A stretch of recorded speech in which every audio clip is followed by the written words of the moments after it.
first and foremost, I've done this talk before, and so review of this talk. Someone told me, I remember your talk at Denver Dev Day. It taught me to appreciate my wife a lot more. So this talk might help you, or it might hurt your relationship, who knows. And so for those of you who are not familiar with dating apps or just haven't really seen the common tropes, I can go through them for you.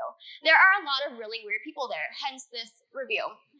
So first and foremost, you might have this person who is in a group photo or with their friend and you don't know which one they are. Or worse, they post a photo and you can't even see their face. Or worse, they're heavily filtered and you can't tell it's them. Or my absolute favorite is when they have a photo with a fish.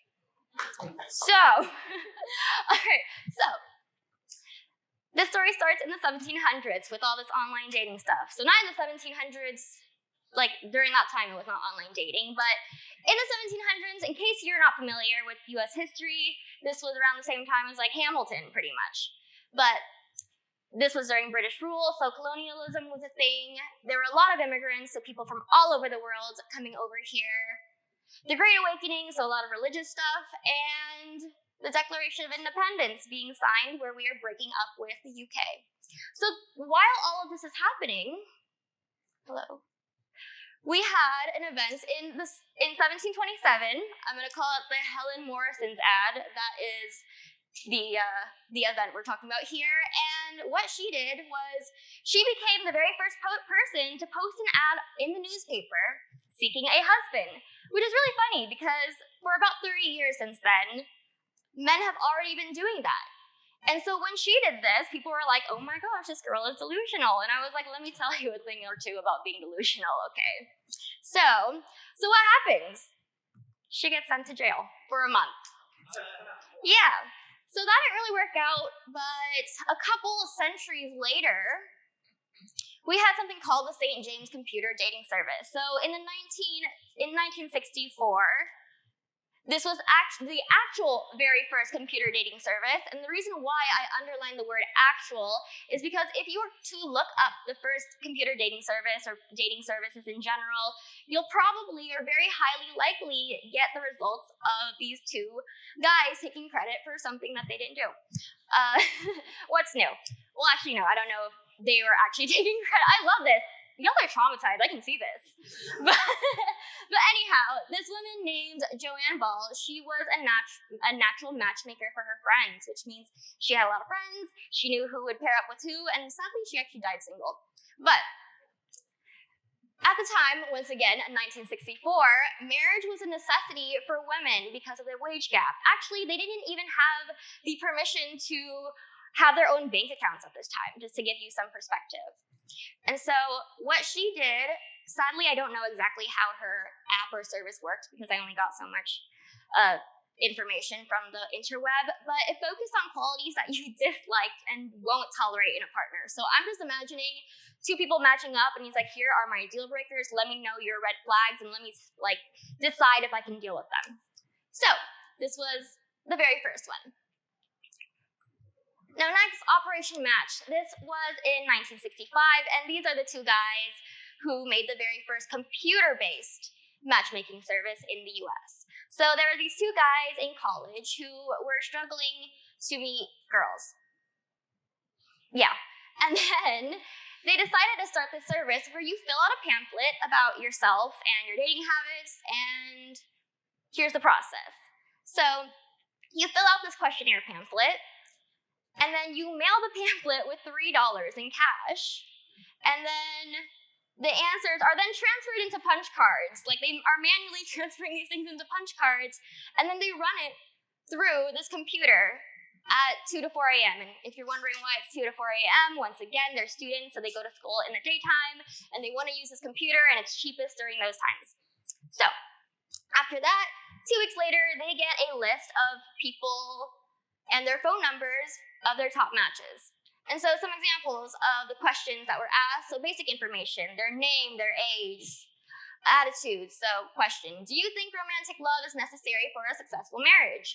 Situations, this is actually straight from the pamphlet I read. So in a snack bar, you overhear a college girl saying how her roommate, these are oddly specific situations, but that is what it was. And then finally, physical appearance. And if you want to scan the QR code. I'll actually link it at a later QR code, so don't worry about it. But that is the actual pamphlet if you're interested. So how did it work? I don't know. Exactly. But here's what we do know. So most of the questions required you to rate or answer from a 1 to 5 scale. Also, the closer the answer, the higher the compatibility score, which I'm pretty sure you all could have guessed by now. And so here's how it maybe would have worked. And I definitely just kind of like oversimplified it for the sake of me not trying to build an app myself. So data encoding, weight attribution, similarity scoring, pair matching, and output generation. So first and foremost, data encoding. So for example, you have to give their answers numerical values. So for something like yes or no, it might be yes, okay. So giving yes or no binary values. So for example, are you willing to date people from outside your own area? So if you say yes, it might be a 1, and no is 0. Now, why have I not been standing up back here?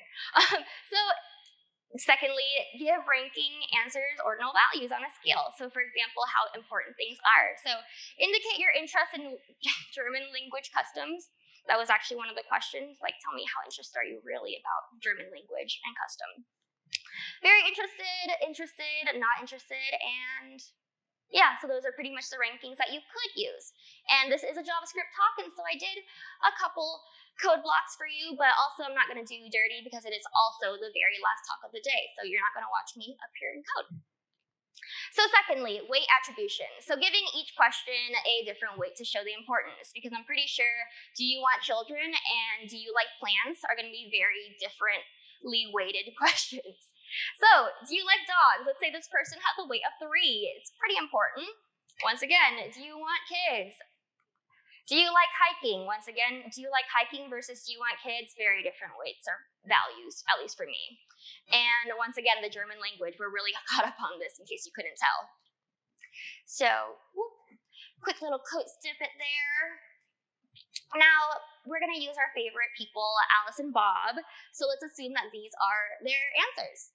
So after that, you have this, what happened? You can imagine oh my gosh, Okay, cool. So let's see, those are their answers, and there are supposed to be some numbers there, and clearly there are not, so, Once again, a little code snippet. Now, similarity scoring. So with that, the information that you had in the last slide, you're gonna calculate the differences in their answers. And so, for example, here, do you like dogs? Do you want kids? Do you like hiking? Whether it's a yes or no, that is what goes in the parentheses, and you're gonna square that. And after that, you're going to add up the sums, and then based on the sum is how you find the Euclidean distance. And for those of you who are not familiar with the Euclidean distance, fret not, because I will tell you what it is in like 30 seconds.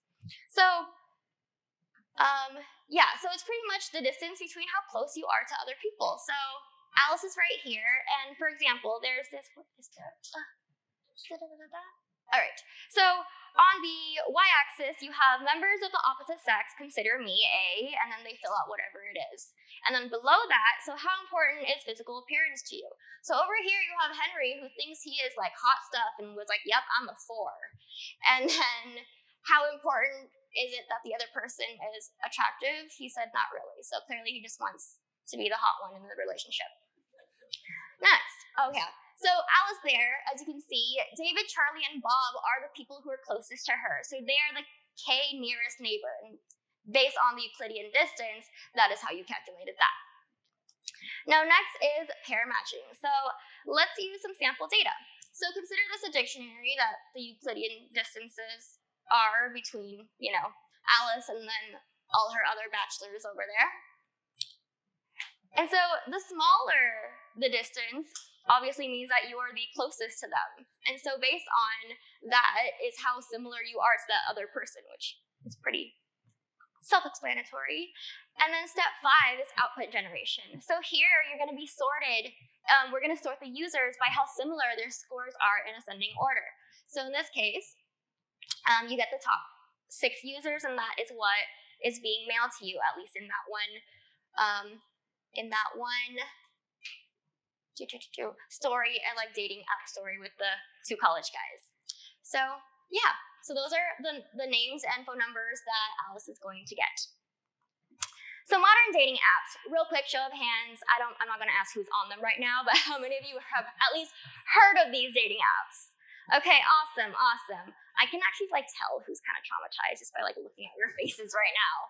So I'm going to go over each one and what I just kind of like grasp from them. So how do people get matched? Well, I kind of know this one. And why I know is because for all these three sources, there's some sort of exposure of how they did things. And of course, they're only going to tell me as much as they want me to know. So OkCupid is probably the most elaborate one. This one was there's actually a book on it called Dataclysm, where the owner or CEO or former owner of OkCupid actually goes over how he did the matching. And once again, it's probably very limited to what he wants me to know. So OkCupid's 4 factors: match percentage, number of unread messages, a random number, and then attractiveness distance. So here's what we do know. So first, they're going to be given a question, and the user is going to have to answer what they want. They're also going to tell us what they want from another person, and finally, they get to put the value on how important it is that question is to them. So once you add all that together, they take your data, they take the other person's data, and from there, you get the match, or the non-match. So match percentage, once again, Alice and Bob. And there's going to be an equation after, but just so that you know, common questions is going to be S, and for brevity, we're only going to go through 2. So the question is, how frequently do you bathe or shower? And and the options here are at least once a day, a couple times a week, or once a week or less. So she I know. So she said once a day, or at least once a day. So that's how much she showers. She also wants someone with good hygiene, so she also wants them to shower at least once a day, and it's very important to her. Meanwhile, Bob asked the same question: how frequently do you bathe or shower? He also bathes at least once a day, but he's very forgiving, and he was just like, you know what, if my woman is just kind of busy, then a couple times a week it's fine. And it's also not that important to him. So given this information here, another question. So are you a better conversationalist or listener? And Alice here is a listener. Oh, yeah, conversationalist or listener. And she is a listener. And she also wants a listener so they can just like sit in silence. which, you know, I kind of empathize. I didn't really think about this when I made the slide, and I was like, oh, that's what it means. And it's kind of important to her. Meanwhile, Bob here, he's a conversationalist, and he wants a listener so that he can just yap. And it's somewhat important to him. So earlier I mentioned that we have to assign weights to all of these questions, and so from irrelevant is going to be 0, and mandatory is going to be quite high. So how much did Bob's answer satisfy Alice? So here we start at 0, and then that 50 there is because it's very important to her. And he also said that he showers at least once a day, and so he fulfills that by 50%. Now, next, it's a little important. What was it? Conversationalist. And he did not fulfill that, so a 50 over 51, still pretty good. So it's a 98% satisfaction score. Now, how about the other way around? He finds showering a little bit important, and she at least, did I miss that? I messed up. It's okay, y'all can imagine. But he finds it somewhat important to find someone who listens, and so she did fulfill that, and so here we are at 91%. Now, we calculate the final match percentage by doing this fun equation. So here with Alice's 91, we multiply it by the satisfaction score of Bob, and that's 98%. And then we take the square root, and once again, I mentioned that we're doing 2 questions, and so that's going to be S, and we are going to take the, so there we go, number of questions, and therefore we're going to take the square root. And so we get a 94% match, which is pretty good, I would say. And some of you might be wondering, why didn't we just take a normal, regular average? And the reason for that is because the geometric mean, I'm sorry, I should have mentioned that it's called the geometric mean, but the geometric mean is just a better way to combine these values when you have different weights to the numbers that you are calculating. Now, unread messages. Unread messages translates to inactivity. So the algorithm is not working in your favor if you're choosing not to use the app. And so why would the app present more people to you, right? So that's the unread message factor to this algorithm. And the just in case number. So you can put your own preferences. You can tell people like exactly what you're looking for in a person. But the app is going to be like, but what if you just happen to want to give this other person a chance? And so that's the just in case number here. Now, as I was reading this book, this is actually a really sad graph, but the pink over there is how men rate women in terms of attraction. And so they think that there are a lot of very attractive people, while women rate men, the opposite. I can't today, I'm sorry, y'all. But as you can see, the numbers are very different, and so what do we conclude by OkCupid? So by looking at this, you can tell that there are a lot of ugly men on OkCupid. And it's actually worse because the number starts at 1. So they're actually like half, like really ugly then. I'm joking, no.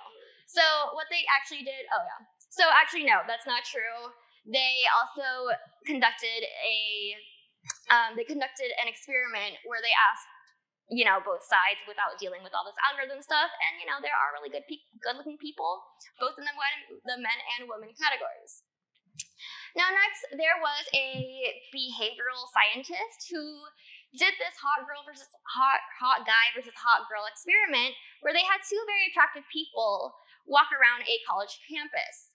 And they would come up to random people and ask them questions in 3 phases.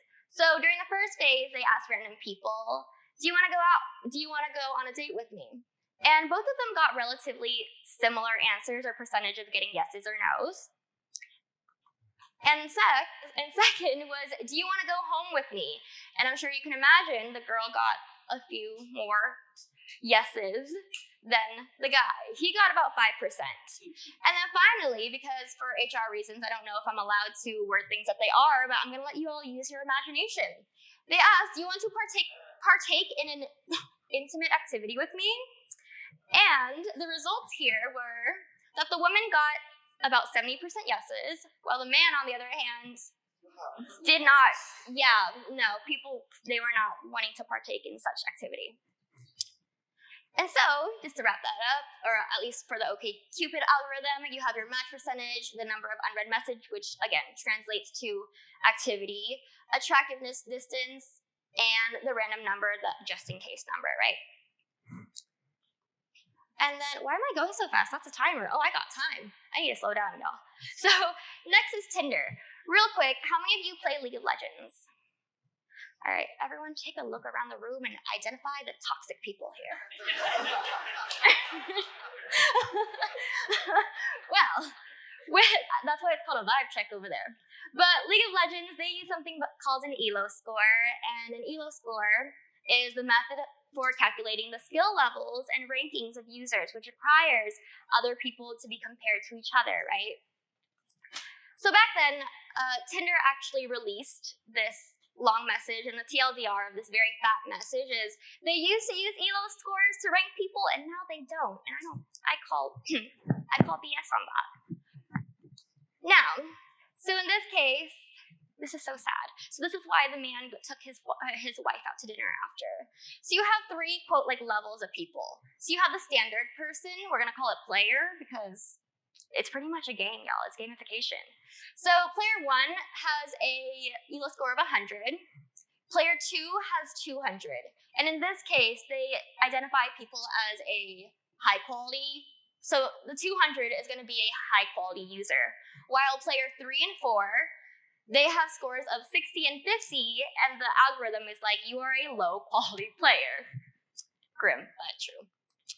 Or not true, but like true in algorithm aspect. So I'm going to assign these characters. So Alice over here, she's at 100, so she is a standard user, just started on the app. Bob up there, he's been here for a minute. He's pretty hot. Everyone wants to date him, and so he's at 200. Captain Hook and Ursula, not so hot. So, sorry. So, here is pretty much how we calculate it. Once again, we want to compare the level differences to one another. And what this is all pretty much translating to is that if you are a high quality person and you match with a low quality person, like you agree that you want to go on a date with them, your score just tanks. And theirs actually gets really, really high. However, if you are a low quality person and you also match with, if you are a high quality person and you don't want to go on a date with this low quality person, your score goes up a little more while theirs goes up or down a little more. And the reason for this is because the app is like, well, obviously, why would you want to go on a date with this person? Or at least for the low quality person, they're like, you are out of, or like they're out of your league. So that's how that works here. And there is a decay factor. So this 0.4, can I count? Oh my gosh. Can I point? Yes. Oh, I can't point. It's okay. That 0.4 there is a value called the decay factor. So it's a multiplier that reduces the impact of the level difference on the score adjustments. And so it's not like just because one low quality person matched with a high quality person that like their scores just like diminish, or the low quality person's score gets like super, super high. And so there's like some level of just moderating that, right? So here we're looking at Alice and Bob once again. She just started, Bob's been around for a minute, and they match. So as you can see, Alice's score goes up a bit, and then his goes down a bit. Now, if she was to not want to date Captain Hook over here, actually, let me go back. So she's at 118, while Captain Hook here is at 60. If she decides that she doesn't want to go on a date with him, it's not that significant in terms of the changes of their scores. She's still going to be in that, quote, like standard area, and he's still going to be unwanted. And then Ursula here, so if she chooses that she wants to go on a date with her, so we're at 131 for Alice, Ursula's 50, and she chooses that she does, then Ursula's goes up pretty significantly while Alice's goes down quite significantly, I would say. And so this is pretty much how it all works. And so the first round is when I was talking about Bob. After that, based on the score that you currently have, you continue to swipe and like not swipe on these people, and that's what adjusts your scores. And so at every step, the level that you're at is going to be updated. Now, so this is pretty much what we ended up with score-wise. All right, and then modern dating apps, once again, Hinge. Okay, so Hinge, how many of you have seen Love Island? I'm not super familiar with it, but I know a lot of friends who told me about this, and I was very intrigued because it had to do with this Yale Shapley algorithm. And what this algorithm pretty much is it's saying that whoever you end up is the most optimal person based on your options. So here, here we have Alice and Bob, everyone in the picture at the moment. Now, Alice likes Bob. Ursula likes Captain Hook. Ariel also likes Captain Hook. But because Ursula and Captain Hook actually I'll tell you in a bit. But in this case, Captain Hook is liked by two people. And so he also chooses that he likes Ursula, and so they're the two that are going to be the most optimally matched. And basically what the Gay-Shapley algorithm is saying is that whoever's a leftover is just leftover, and that's like your option. So here Eric wants to be with Alice, and that doesn't work out because she wants to be with Bob. And so once again, Ariel and Eric, they're the leftovers. They are stuck with each other. No one else wants them, and that is exactly how my parents described their marriage. So let's just recap real quick. So we had Operation Match that took all of these factors, and that is how they matched people and sent their 6 names and phone numbers after you sent them $3. Okay, Cupid, I'm so sorry, I'm gonna go through these real quick. So, okay, Cupid, I hope you remember what you learned. If not, then go back to the recording. Same for Tinder and Hinge. But ultimately, what did I learn? So computer dating services were created out of a gender equality. Once again, women didn't have the opportunity to make the money that they needed, and so marriage was a big deal to them. And this is how it pretty much started. And a lot of math is involved. So no matter the optimality, no matter how optimal you're trying to be, it's just objective. And so math is a great way to solve problems. However, dating apps are just ones and zeros, and so it really does not indicate or dictate what your value is, even though it's pretty grim that there's a high quality person and a low quality person on all of this. Yes, real quick. Okay, and then last but not least, Dwayne, he has a talk, or he's hosting a workshop. It's actually a brunch and learn, so if you want to come hang out with us on Saturday, that's a thing. And then last but not least, I'm so sorry this is not as fast as I wanted it to be. I'm Diana, here's my QR code. You can find the link to Dwayne's workshop on Saturday there. You can also find my contacts, but yeah, commit your code. You've been awesome, and thank you so much for coming to the very last talk.